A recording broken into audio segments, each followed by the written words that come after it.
Good morning, Bosconians. Good morning, lay mission partners. Good morning, parents and friends. Are you proud to be in Don Bosco? My dear students, are you proud to be Bosconians among saints and heroes? Are you proud of your faith? Or are you ashamed of being a Christian, of being a Catholic? If you're not ashamed of your faith, then God is proud of you. Jesus is proud of you.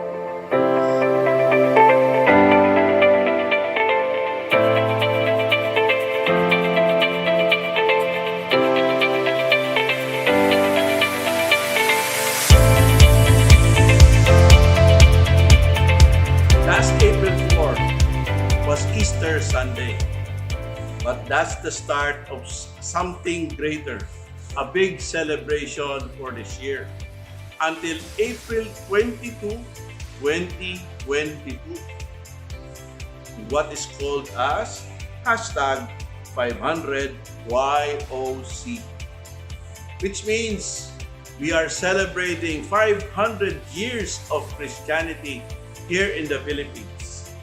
Of course, you must know that from our Philippine history, that Ferdinand Magellan, the Portuguese explorer under the Spanish flag, discovered our islands way back in 1521, 500 years ago.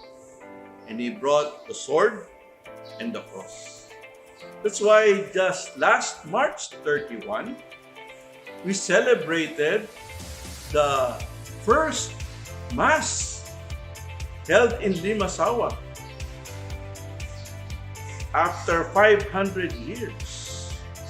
In that Mass, which was presided by a Salesian bishop, Bishop Precioso Cantillas, was also accompanied by another Salesian archbishop, this time of Rabaul, Bishop Francesco Pampelo. Napakaswerte po natin. In that momentous event, mayroong pang dalawang Salesianong obispo na kasama sa 500-year celebration.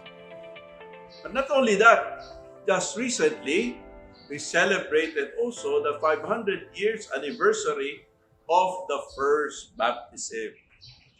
2 weeks after the first Mass, in April 14, 1521, Raho Mabon of Cebu, with his sponsored Amihan, were baptized together with his people and adopted the name of the king, Carlos, and the mother of the king, Juana.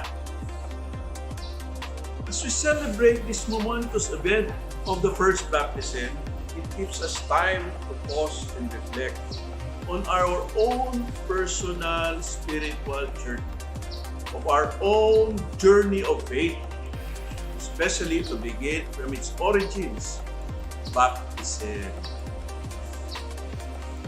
Siguro, sa pag-celebrate natin ng 500 years, maganda siguro balikan natin ang ating pagkabinyag.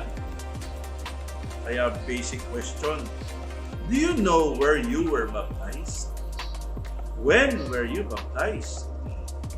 Do you have documents to prove it? Kaya halika, samahan ako, and we will do something about that. Our journey of faith, or the story of our faith, begins in this baptismal font, where we were baptized, where we receive the sanctifying grace, wherein we become children of God, members of the church, and heirs of heaven. Pero ang tanong, alam ba kung saan ang baptismal font mo kung saan kapiniligan? Father, ang parish. Well, you're lucky if you were just baptized nearby in your parish. But for many of us na mostly the beginner were transients, or especially if your parish is just new, we were baptized somewhere else, probably in the mother church. Oh.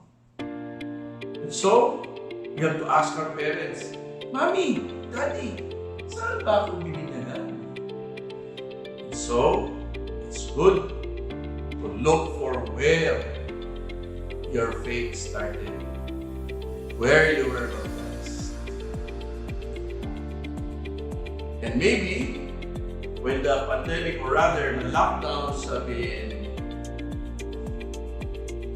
stopped and we are able now to move freely, it will be nice to make a pilgrimage to the place where you were baptized. And to thank the Lord for the gift of faith that you received, to thank the priest that baptized you, to pray for your parents who handed on to you the faith, plus your ninong and nina. I'm happy to be here in St. Joseph, as we are in the Jubilee year of St. Joseph, but also because my Christian name is Jose, after St. Joseph. One of the first things that we can do at the start of our personal journey, personal spiritual journey, is to look for our baptismal certificate. Alam niyo, isa sa mga dokumentong mahalaga at uulit-ulitin hanapin yan sa inyo, lalo na kung magpapakasal ka, magpapakumpil ka. And so, the best thing is to go where you were baptized. Ask your parents. And so I went here to the parish office to look. No, siyempre, pwede personally to go and find it. You have to ask the secretaries. That big thing. And finally, I was able to find my baptismal certificate. So I have this, and it's very important. It's your birthday certificate in the faith. And I would recommend you to look and have your own copies.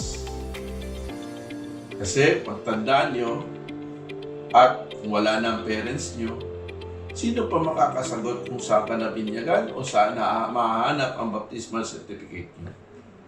You must have this. Are you proud of your faith? Are you happy that you are baptized? Then, flaunt it. Pakita mo. Ipagyabang mo pa nga. Di ba? Kung hardcore Hinebra fan ka, kung hardcore Lakers fan ka, usually bibili ka ng mga paraphernalia. Kung bibili ka ng jersey ng favorite team mo. Di ba, proud ka bilang Bosconian? Kaya lagi ka nakasuot ng Bosco t-shirt mo. Eh tayo, as Christians, as Catholics, we have different ways to show that we are so. No? For example, I'm wearing my cross, my Salesian cross. And we can also wear crosses. And we are encouraged to do so during this 500 YOC. There is the missionary cross being sold as souvenir, but it could be any cross. Kaya sana ugaliin natin na nagsusuot tayo ng cross. Pagpapakita, pag-witness that we are Christians. But also, diba, may kaugalian tayo dati na nagkukrus tayo lalo-lalo na kapag may dinadaanan tayo mga banal na lugar. Like for example, when you're riding a jeep and you pass by the church or the parish, you make the sign of the cross. Some, when they pass by the cemeteries, they also make the sign of the cross. Pero bakit galon? Yung iba, papugo. Dadaan ng cross, gaganon pa, tatagin pa, gaganon. Nahiya ba kayo? Are you ashamed of making the sign of the cross? Another way is by the Bosconian way. Ano po yung Bosconian way? Di ba? May devotion tayo kay Mama Mary. tayo'y mga mama's boys. We love Mama Mary such that we are encouraged to have our own rosary. So sige nga, nasaan ang rosary nyo? And we have our rosaries in our pockets. Not only in our pockets lang yun. Siyempre, dadasal rin po tayo ng rosary. Sana sa pamilya nyo, dadasal pa kayo ng rosary. But it's a sign. And whenever we go to places that we have nothing to do, we can always say the rosary along the way. And if, for example, now, if families go from one place to another, hindi po kayo magrosaryo sa daan. Pray, habang nagtitrip, si daddy nagdadrive, si mami at mga anak, nagro-rosary, nagtitake turns saying the mysteries or leading the mysteries. So there are many ways in which we can show. There are many religious articles. No? Meron bang krus sa kwarto mo? There are many religious statues as well. Many types of crosses.